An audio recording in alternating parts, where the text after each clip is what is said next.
Imaginez, là, 88 ans, vous êtes considéré non autonome, vous vivez au deuxième étage. Il doit être 5 heures, 6 heures du matin. Vous n'êtes même pas supposé sortir de votre chambre. Prenez l'ascenseur, ça descend. Elle a pris le chemin là, elle est tombée, restée là pendant 3-4 heures. Elle est morte gelée. Pensez-y, là, elle est morte gelée.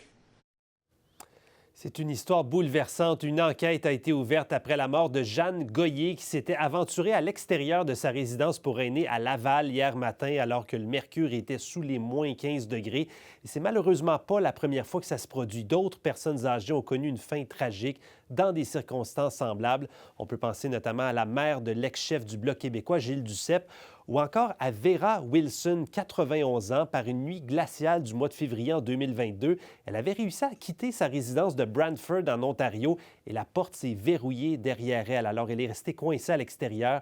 On l'a retrouvée sans vie, complètement gelée, 4 heures plus tard. Comment peut-on éviter d'autres drames? On va tenter de répondre à la question ce soir avec Marc Fortin, qui est président-directeur général du Regroupement québécois des résidences pour aînés. Bonsoir, M. Fortin.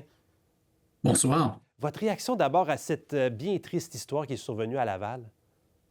Ben, vous l'avez dit, c'est une triste histoire. Toutes ces tragédies, peu importe où elles se passent à travers le Canada, sont des tragédies. Puis malheureusement, c'est des choses qui arrivent, même avec toutes les technologies qu'on peut mettre en place, des fois, il y a des bris et il y a des choses qui arrivent.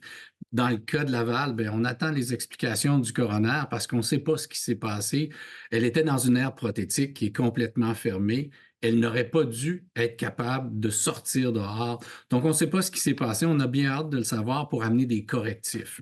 Oui, justement, comment ça fonctionne? Je sais qu'il y a plusieurs catégories de résidences, mais quel genre de dispositifs sont en place pour empêcher des gens comme ça en perte d'autonomie de sortir en pleine nuit?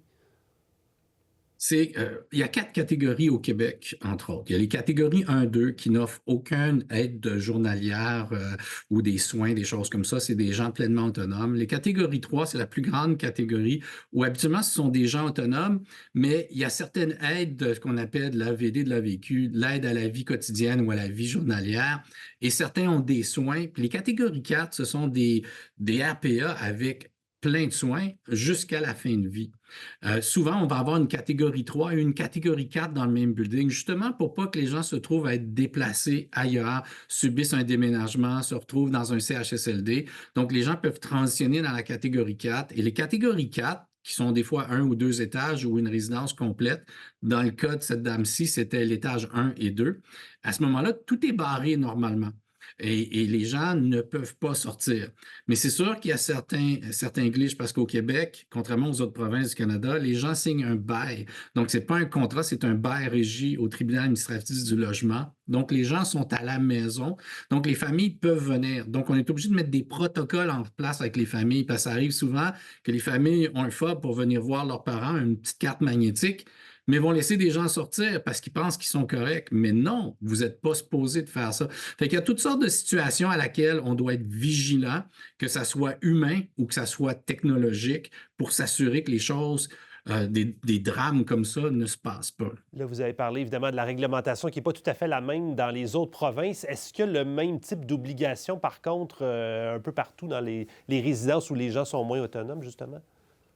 Oui, quand on regarde l'Ontario, le Nouveau-Brunswick, Nouvelle-Écosse sont plus similaires, c'est-à-dire qu'il n'y a pas beaucoup d'RPA autonomes, c'est plus des RPA avec des soins en général. Toutes les portes sont barrées. Donc, les gens en Ontario ne vont pas là pour socialiser, ne vont pas là pour réduire la maison, puis socialiser avec des gens, être actifs, comme on le voit au Québec. Les gens vont là parce qu'ils ont un besoin. Comme dans nos catégories 4, les gens vont là parce qu'ils ont un besoin. On parle d'un besoin de santé, que ce soit cognitif ou que ce soit physique.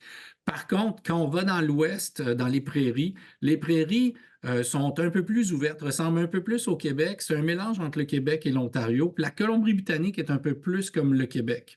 Donc, les maritimes, l'Ontario, les portes sont toujours toutes barrées. Puis l'Ontario, le Nouveau-Brunswick, la Nouvelle-Écosse sont meilleurs à transférer les gens quand les besoins augmentent. Tandis que le Québec, on est un peu, on fait piètre figure un peu, mais ça prend énormément de temps aux 6 qui sont les représentants du gouvernement régionalement pour venir valider l'évaluation et venir déplacer la personne dans un milieu de vie qui est adéquat. Donc là, pour être clair, c'est qu'il y a des gens qui sont dans des RPA d'un certain niveau, mais qui ne devraient pas s'y retrouver parce qu'ils ont besoin de trop de soins, trop d'attention, là.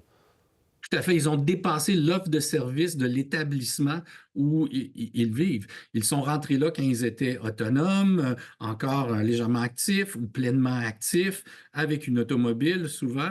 Et puis, à un moment donné, ça s'est détérioré. Ça va se passer avec tous les aînés qui vivent plus longtemps.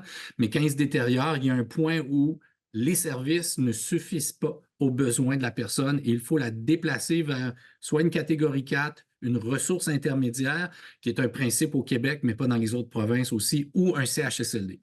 Là, les services ne suivent pas et les mesures de sécurité aussi, on peut le penser si le niveau est plus élevé. Là, vous avez touché un point important. La population vieillit, les aînés restent en vie plus longtemps, heureusement, mais avec souvent des enjeux de santé. C'est quoi le défi que ça pose, ça, pour vous, dans les résidences? Au Québec, on est dans une crise aînée, puis la crise commence à se répandre dans le reste du Canada. Au Québec, seulement, on vient de finir une étude avec une firme qui s'appelle Aviseo pour voir quels vont être les besoins pour les 10 prochaines années parce qu'on n'arrive pas à planifier avec le gouvernement. Et puis, les besoins vont être pour 111 000 aînés de plus d'ici 2035. Mais on ne sait pas comment on va gérer le 111 000 aînés supplémentaires. Parce que le gouvernement n'a pas de place. Les CHSLD ont des listes d'attente d'à peu près 3 600, 3 800 personnes. Les RI ont des listes d'attente de 5 500, 5 600 personnes. Donc, à partir de là, comment on va gérer ça avec 111 000 personnes de plus? Puis nous, à cause de toutes les réglementations que le gouvernement a rajoutées depuis 5-6 ans, ça devient ingérable. Donc, les RPA, on n'en construit plus et il y en a beaucoup qui ont fermé. Donc, on va avoir besoin dans les RPA de 48 000 places minimum d'ici 10 ans, mais les constructions ne sont pas là. Et dans le reste du Canada, juste en Ontario, on parle d'un besoin de 80 000 places supplémentaires.